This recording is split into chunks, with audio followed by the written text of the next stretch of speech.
আপনি সম্ভবত ইরান ইসরায়েলের সংঘাতের মাঝে একটা নাম ঘুরে ফিরে বারবার শুনতে পাচ্ছেন, বাংকার বাস্টার। বাংকার বাস্টারগুলোর মধ্যে যেটা সবচেয়ে শক্তিশালী সেটা শুধুমাত্র আছে মার্কিন যুক্তরাষ্ট্রের কাছে, আর যে কারণেই ইসরায়েল বারবার চাইছে এই সংঘাতে মার্কিন যুক্তরাষ্ট্র যেন যোগ দেয়। কিন্তু বাংকার বাস্টার কি এমন বোমা যার পক্ষে ইরানের পারমাণবিক স্থাপনা ফোর্দোতেও আঘাত করা সম্ভব? এই বোমা কি আসলেই যুদ্ধের সমীকরণ পাল্টে দিতে পারে? ট্রাম্পের আদেশ পেলেই কি ইসরায়েল পেয়ে যাবে তাদের তুরুপের তাস? জানবো আজকের স্টার এক্সপ্লেইনসে।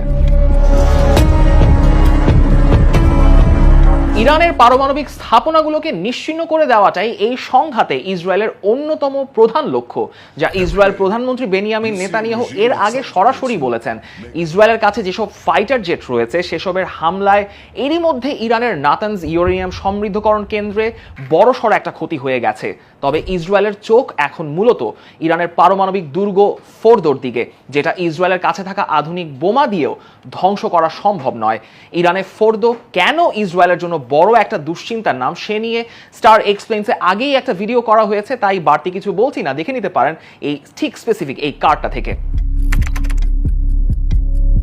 তবে একটা বোমার অস্তিত্ব রয়েছে যেটা ব্যবহার করে ফোর্দোর ক্ষতি সাধন করা সম্ভব। মুশকিল হলো সেই বোমাটা আবার ইসরায়েলের কাছে নেই, আছে মার্কিন যুক্তরাষ্ট্রের কাছে। একই সঙ্গে এই বোমা বহন করার জন্য যে উড়োজাহাজটা দরকার সেটাও আছে ওই মার্কিন যুক্তরাষ্ট্রের কাছেই। সাধারণত ভূগর্ভস্থ কোনো স্থাপনা ধ্বংস করার জন্য যেই বোমাগুলো ব্যবহার করা হয়ে থাকে সেগুলোকে বলা হয় বাংকার বাস্টার, যেই নামটাই আপনারা বারবার শুনছেন। আর ফোর্দোর মতো স্থাপনা ধ্বংস করার জন্য যে ধরনের বাংকার বাস্টার প্রয়োজন সেটার নাম GBU-57 বা ম্যাসিভ অর্ডিন্যান্স পেনেট্রেটর। GBU-57 বা ম্যাসিভ অর্ডিন্যান্স পেনেট্রেটর, যেটাকে সংক্ষেপে বলা হয় MOP, সেটা দৈর্ঘ্যে হয়ে থাকে 20.5 ফুটের মতো। প্রায় 30,000 পাউন্ড বা 13,500 কেজি ওজনের এই GBU-57 প্রায় 2700 কেজি বিস্ফোরক বহন করতে সক্ষম। বোমাটি নির্মিত হয়েছে বিশেষ উচ্চ কার্যক্ষমতা সম্পন্ন ইস্পাত দিয়ে, ফলে মাটির অনেক গভীরে ঢুকে এটি বিস্ফোরণ ঘটাতে পারে। সঠিক প্রিসিশন নিয়ে যদি ছোড়া হয় তবে এটি মাটির প্রায় 61 মিটার কিংবা 200 ফুট গভীরে ঢুকে বিস্ফোরণ ঘটাতে পারে। এখন আপনার মনে প্রশ্ন জাগতেই পারে, ফোর্দো তো মাটির আরো অনেক গভীরে, যেটা সঠিক তথ্য বা অবস্থান এখনো জানা যায় না। অনুমানের ভিত্তিতে বলা হচ্ছে যে এটি মাটির 80 থেকে 90 মিটারের নিচে, অর্থাৎ প্রায় 300 ফুট গভীরে। GBU-57 এর সক্ষমতা তো শুধু 200 ফুট, তাহলে এটা কিভাবে ফোর্দোকে ক্ষতিগ্রস্ত করবে? সামরিক বিশেষজ্ঞরা বলছেন GBU-57 বাংকার বাস্টার বিস্ফোরণের পর একই টার্গেটে একাধিক বোমা ফেলতে হবে এবং তখনই শুধুমাত্র ফোর্দোর কোনো ক্ষতি করা সম্ভব। আর এই বাংকার বাস্টার বোমা বহন করা একটা বিমানের পক্ষেই সম্ভব, সেটা হচ্ছে মার্কিন যুক্তরাষ্ট্রের B-2 স্টেলথ বম্বার। ইসরায়েলের কাছে কি তাহলে একেবারেই কোনো বাংকার বাস্টার নেই?